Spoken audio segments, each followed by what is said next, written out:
Hello US very good evening. This is Chennai car trainers. இன்றைக்கி வந்து பார்த்தீங்கன்னா டே 1 கிளாஸ் உங்களுக்கு. ஸோ கிட்டத்தட்ட வந்து டிராஃபிக்கில் வந்து ஃபுல் அண்ட் ஃபுல், அதாவது மகாபலிபுரத்துக்கு முன்னாடியிலேருந்து உங்களுக்கு கம்ப்ளீட்டாக மெயின் ரோட்லேருந்து எல்லா டிராஃபிக் சிக்னல் எல்லாமே வந்து பார்த்தீங்கன்னா கம்ப்ளீட்டாக ஓட்டிகிட்டு வந்திருக்காங்க.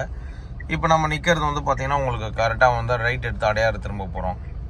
ஸ்ட்ரைட்டாக போனோம் அப்படின்னா உங்களுக்கு டைட்டில் பார்க் வந்துடும் உங்களுக்கு. ஸோ இந்த ஜங்ஷன் சிக்னலில் தான் நிற்கிறோம். அப்படியே மெதுவாக மூவ் ஆகிக்கோங்க. Yes, moment slowly. எஸ், அவ்வளோதான். ஸோ முழுக்க இந்த டிராஃபிக்கில் ஓட்டுறதுங்கிறது வந்து ரொம்ப முக்கியமான விஷயம். நீங்கள் வந்து கம்ப்ளீட்டாக வந்து பொறுமையாக எல்லா சிக்னலும் கடந்து நின்று பார்த்து லெஃப்ட் ரைட்லாம் பார்த்து மேனேஜ் பண்ணி ஓட்டுறது எப்படிங்கிறதையும் தெரிஞ்சுக்கிட்டு டிராஃபிக்கில் ஓட்டும் போது வந்து பார்த்திங்கன்னா இருக்கிறதுலே ரொம்ப ஈஸியான விஷயம். காரணம் என்னென்னா, நம்ம ஸ்பீடு ஓட்டவே முடியாது, ஸ்லோ மூமெண்ட்டில் மட்டும்தான் ஓட்டுவோம். அதே மாதிரி வந்து பார்த்திங்கன்னா ஸ்ட்ரெயிட் பார்த்து ஓட்டினாலே போதும், சைடில் பார்க்க வேண்டிய அவசியமே கிடையாது. இப்போ நம்ம ரைட்டில் திரும்ப போகிறோம் அப்படின்ற பட்சத்துக்கு ரைட் இண்டிகேட்டர் போட்டுட்டு ஸ்லோலி ரைட் வியூ பார்த்துட்டு, ஒரே ஒரு வாட்டி வியூ பார்த்தா போதும். யாராவது டூ வீலர் ஏதாவது சைடில் வராங்கிறத பார்த்துட்டு கொஞ்சம் போயிட்டு திரும்ப வேண்டி இருக்கும், அவ்வளோதான். ஸோ அந்த மாதிரி விஷயம். லெஃப்ட் திரும்பும் போது லெஃப்ட் இண்டிகேட்டர், தென் லெஃப்ட் மிரர் வந்து ஒரு செகண்ட் வியூ பார்க்கணும். தென் நம்ம வந்து ட்ரைவ் பண்ணி போயிட்டே இருக்கணும். பிரேக் அப்ளை பண்ணும்போது ஜஸ்ட்டு சென்டர் மிரர் ஒரு வாட்டி பார்த்துக்கணும், பின்னாடி எவ்வளோ க்ளோஸாக இருக்காங்க அப்படிங்கிறத பார்த்துட்டு பிரேக் அப்ளை பண்ணணும். மற்றபடி வந்து நீங்கள் ஸ்ட்ரெயிட் பார்த்து ஓட்டின்னு போயிட்டே இருக்க வேண்டியது தான், வேறு எங்கேயும் பார்க்க வேண்டிய அவசியமே கிடையாது. ஸோ நீங்கள் டே 1 ட்ரைனிங் பொறுத்த வரைக்கும் எப்படி ஓட்டினாங்கிறத பற்றி கேட்போம். ஹலோ மேடம், எப்படி இருந்தது இன்னைக்கு? எப்படி என்ஜாய் பண்ணியிருக்கீங்க? நல்லா பண்ணோம், கான்ஃபிடென்ட்டாகவும் இருந்தது.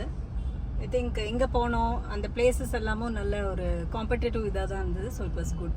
சூப்பர், அவ்வளோதான். நல்லா என்ஜாய் பண்ணி ஓட்ட ஆரம்பிச்சிட்டிங்க, கண்ட்ரோலும் நல்லா வர ஆரம்பிச்சிருக்கு, அவ்வளோதான். இப்போ உங்களுக்கு லெஃப்ட் ரைட் ஓட்டுறதுக்கு டிராஃபிக்கில் ஓட்டுறீங்க, எப்படி இருக்குது டிராஃபிக்கில் ஓட்டுறது? ஈஸியாக தான் இருக்குது, அவ்வளோதான். மேனேஜ் பண்ணி முதல்ல அப்படியே போக வேண்டியதான். நம்ம டீச்சிங் எப்படி இருக்கு? Very good, very good.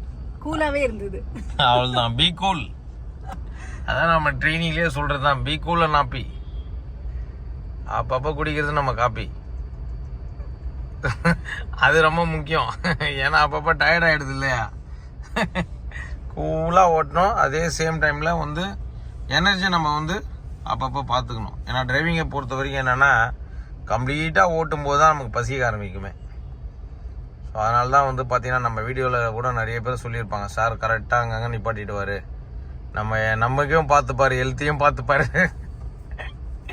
அது ரொம்ப முக்கியம் இல்லையா? ஏன்னா வந்து டிரைவிங்கை பொறுத்த வரைக்கும் நீ எந்த அளவுக்கு நம்ம என்ஜாய் பண்ணுறோமோ அந்த அளவுக்கு சூப்பராக ஓட்ட ஆரம்பிச்சிடலாம். ஒன்றுமே கிடையாது, சிஸ்டமேட்டிக் நீங்கள் தெரிஞ்சுக்கிட்டீங்க அப்படின்னா ஓட்டுறதுக்கு ரொம்ப ஈஸி. எங்கே வேணால் ட்ரைவ் பண்ணலாம், கவலைப்பட வேண்டிய